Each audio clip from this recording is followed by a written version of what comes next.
And while you're passing through Clemson or catching a game, you're going to want to stop to carve out some time to tour the Fort Hill. I stopped by the former home of John C. Calhoun and uncovered some fascinating history. Take a look. In the heart of Clemson University lies Fort Hill, former home to Thomas Green Clemson, but before that, John C. Calhoun, who played a pivotal role during American history in the South. Land is very significant even before we're a university. So this was the traditional home of the Cherokee village of Seneca.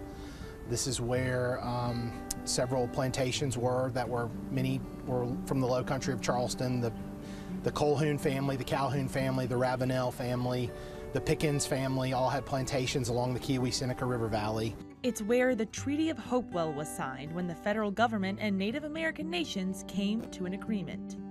So a lot of events have happened here that are very significant to our state and our nation's history. And then, of course, it becomes the home to South Carolina's preeminent politician of the 19th century, John C. Calhoun, who went on to serve as vice president twice for both Adams and Jackson, as a congressman, U.S. Senator, Secretary of War, Secretary of State, and was highly involved in the nullification crisis in South Carolina. So I tell my students, you can trace the Civil War ideologically back to this land. John C. Calhoun's dying wish was that his home would go to his sister, Anna Marie Calhoun Clemson, and her husband, Thomas Green Clemson, but with one condition, that the land be donated back to the state when one of them passed. And this was decided around a landmark that still exists today. This oak tree here is a grandson or son tree of the original trustee oak. And that's a very important marker for us at Clemson because it was where the first Board of Trustees meeting met after Thomas Green Clemson died in 1888.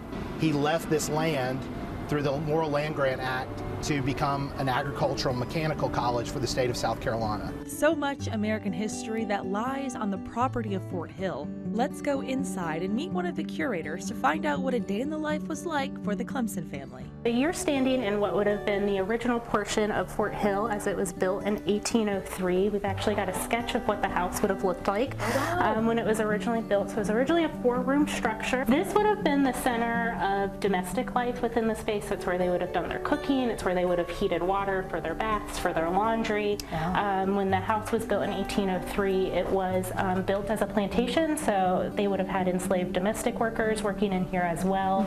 Do you know at the height of the plantation, they had about 150 enslaved peoples who lived here.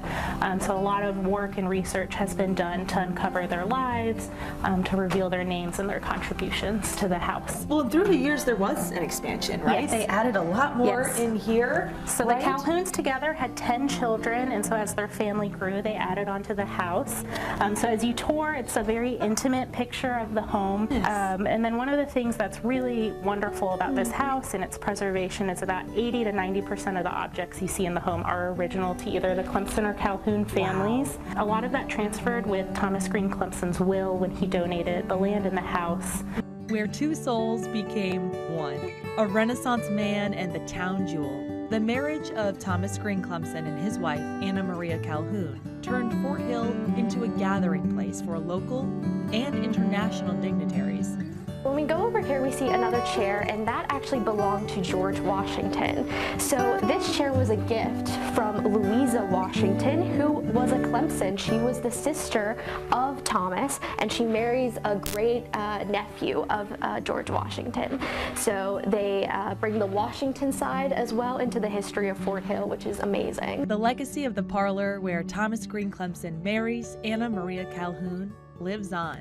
A lot of the objects in this room reflect that worldliness that the Clemsons and the Calhouns are bringing to this area. So to be invited into this space where you see Washington's chair, King Leopold's face on one of the other chairs, the paintings, the beautiful fan we have on the couch over there, stuff like that is incredible for even their standards and even more so to ours. It was so fascinating to walk through the home, and you can too. In just a little bit, Fort Hill is temporarily closed right now until March 10th, but it's normally open for limited hours, 7 days a week. For admission, they suggest a donation of $5 for adults and $2 for kids. So after March 10th, you guys have to go.